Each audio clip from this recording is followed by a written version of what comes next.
ये पढ़ा कि सिलेक्ट क्लॉज फ्रॉम क्लॉज के बाद हम वेयर क्लॉज को कैसे यूज कर सकते हैं।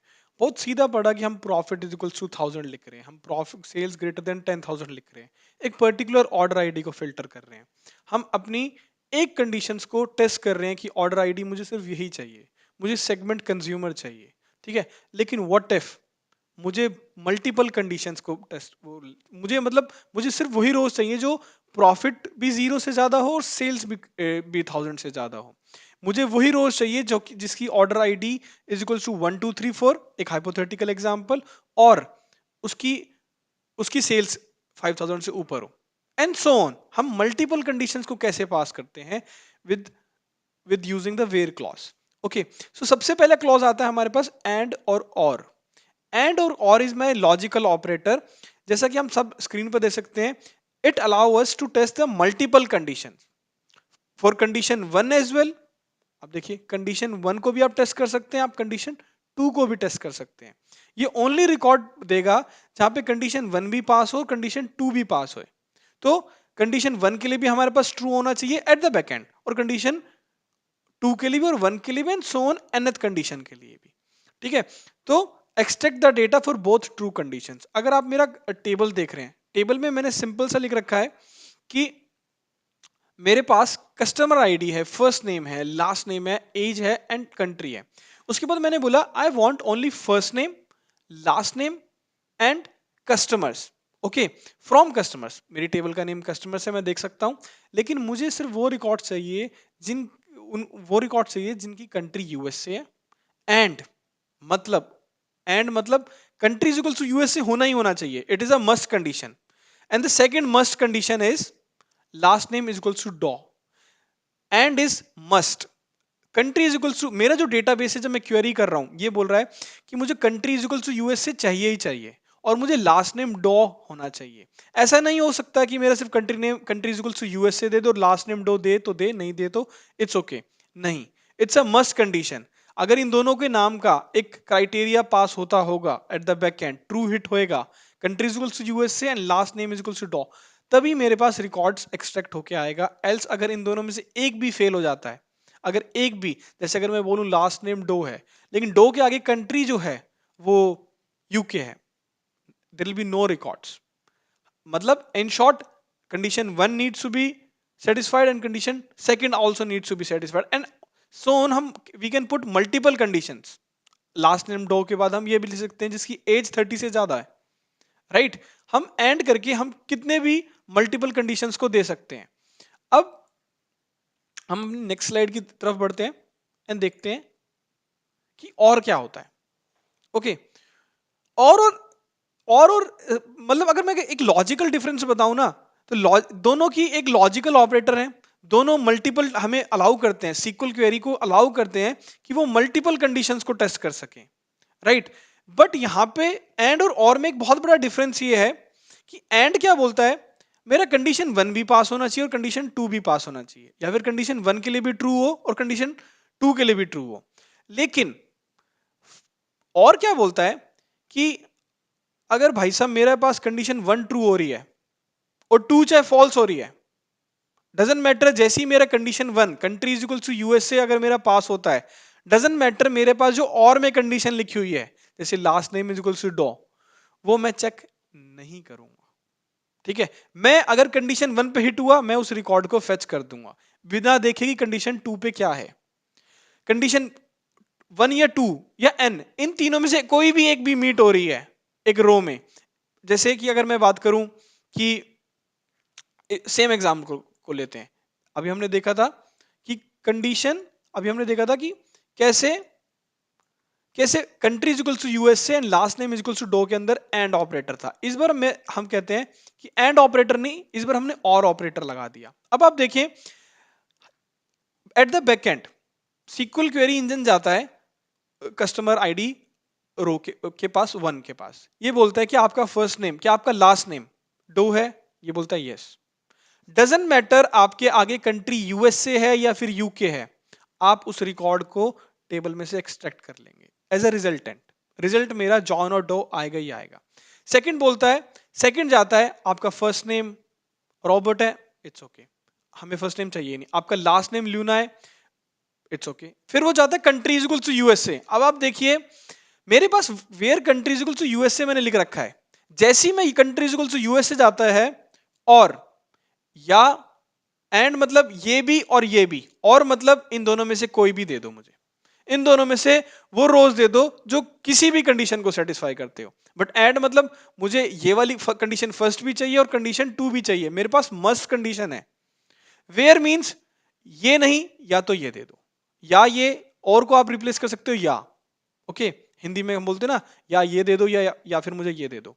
Similarly in SQL query where country is equals to USA or last name is equals to DO. Give me all the first name, give me all the last name. जहां पे country USA है या last name is equals to Doe है।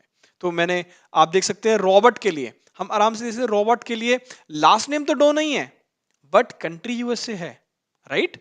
ऐसे ही हम देख सकते हैं फिफ्थ रिकॉर्ड बेटी के लिए लास्ट नेम भी डो है और कंट्री यूएई नहीं है, कंट्री यूएसए नहीं है बट लास्ट नेम वाली डो, ये कंडीशन तो हमारी ट्रू सेटिस्फाई कर रही है ना, राइट।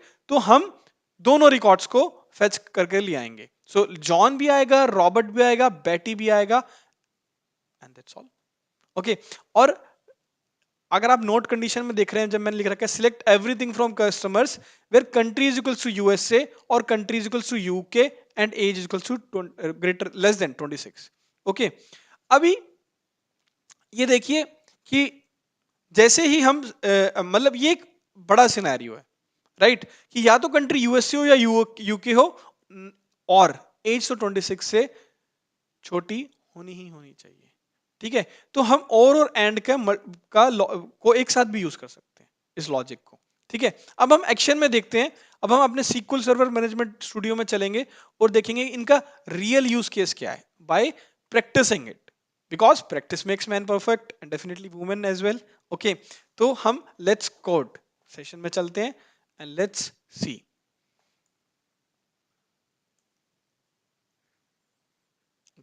हम गए, हमने सिंपल लिखा फिर segment is equal to consumer. Okay, यहाँ पे हमने फिर दोबारा वही अप्रोच करी जो हम पिछले 3 क्लासेस से लेते आ रहे हैं, सिलेक्ट किया जो जो कॉलम्स मुझे चाहिए, ठीक है। मैं यहाँ पे एज क्लॉज को यूज नहीं कर रहा हूँ, ध्यान रखिएगा, ठीक है। बट अब मैं बोलता हूँ मुझे सेल्स के जगह मुझे टोटल सेल्स लिखा हुआ दिखाई दे, ठीक है। प्रॉफिट के साथ मुझे जो इसका हेडर नेम है, जो इसका कॉलम नेम है, उसको टोटल प्रॉफिट दे। मेरी सिनेरियो ऐसे, ठीक है। तो select order ID, order date, segment, country, sales, rename it as total sales, profit, rename it as total profit. Okay, every column is separated with a comma, right. From किस table से, orders is my table, right. From orders is my, इसको थोड़ा बड़ा कर लेते हैं, from orders is my table, right. जैसे ही मैं बोला segment is equals to consumer, अब मैं segment is equals to consumer बोल रहा हूं and profit is equals to greater than less than zero भी बोल रहा हूं। मेरे पास मल्टीपल कंडीशन है और मेरे पास बीच में एंड है, मतलब मुझे सेगमेंट तो कंज्यूमर चाहिए ही चाहिए, मेरी मस्ट कंडीशन है। और मेरी सेकंड मस्ट कंडीशन है कि मेरा प्रॉफिट जो है वो भी लेस देन जीरो होना चाहिए। तो हम देखते हैं हमारे पास ऐसे कौन से कस्टमर्स हैं। अगर मैं इनको शॉर्ट एनालिसिस बोलूं तो ये एक मेरा सेगमेंट का एनालिसिस हो रहा है कि कौन कौन सी मेरे सेगमेंट्स हैं जो कंज्यूमर में है और जो नॉन प्रॉफिटेबल है, क्योंकि less anything is which is less than zero, profit is less than zero means वो अनप्रॉफिटेबल है, वेरी वेरी अपेरेंट, राइट। सो देखिए अब मेरे पास सेगमेंट पूरे कॉलम में सेगमेंट कंज्यूमर कंज्यूमर नीचे तक अगर आप जाएं, ठीक है, मेरे पास सिर्फ सेगमेंट कंज्यूमर आएगा और ये भी एंड, ठीक है। एंड इस profit is equals to less than zero भी मेरे पास देखिए ऐसी कोई वैल्यू आपको नहीं दिखेंगी। तो मुझे मल्टीपल कंडीशंस चेक करने के लिए मेरे पास एंड ऑपरेटर यूज होता है। आप फर्दर ऑन लिख सकते हैं and, okay, and sales is greater than 1000, आप इसको भी एग्जीक्यूट कर सकते हैं। एंड कह के आप कितनी भी देखिए ऐसे सारे रिकॉर्ड्स आ गए जिसके पास, जिनके लिए now segment is equals to consumer भी होना चाहिए, प्रॉफिट लेस देन जीरो भी होना चाहिए और सेल्स ग्रेटर देन 1000 भी होना चाहिए। मेरी all three condition should say पास और ट्रू। ओके, एक ही चीज है, आप segment is equal to consumer भी होना चाहिए, प्रॉफिट इज इक्वल टू ये भी होना चाहिए less than zero, sales greater than 1000 भी होना चाहिए। For all these three condition, sales, profit and segment is equal to consumer, मेरे पास हिट होना चाहिए true at the back end. Okay, तभी मेरे पास वो रिकॉर्ड्स आएंगे। ऐसा कभी भी नहीं होगा कि सेगमेंट कंज्यूमर है और सेल्स मेरी 1000 से लेस देन आ जाए, हमेशा मेरे पास और प्रॉफिट मेरा हो जाए। तीनों condition should satisfy, must condition है। Okay, so this is about our and operator. अब हम देखते हैं एक्शन के अंदर by using a practical code कि और ऑपरेटर क्या बोलता है। ओके, और ऑपरेटर क्या बोलता है, और जैसे हमने अभी पढ़ा, या तो segment is equals to consumer हो जाए। ओके, या तो सेगमेंट इज इक्वल्स टू मेरा कंज्यूमर चला जाए, या फिर profit is equals to zero. दोनों में से एक ट्रू आ गया, मेरे पास रिकॉर्ड आ जाएगा। वेरी सिंपल, ठीक है। सिमिलरली मैं इसको एग्जीक्यूट करता हूं। अभी आप देखिएगा, सेगमेंट तो मेरे पास कंज्यूमर आ गया, बट यहां पे मेरे पास प्रॉफिट नहीं आया। राइट, जैसे ही सेगमेंट इसको कंज्यूमर मिला, इसने इस रो को पॉपुलेट कर दिया मेरे रिजल्ट के अंदर। सिंपल, ठीक है।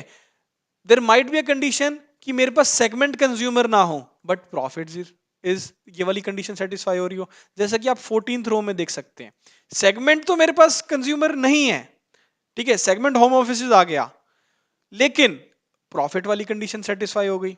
राइट, तो या तो मेरा सेगमेंट कंज्यूमर आ जाए या मेरा profit is less than zero आ जाए।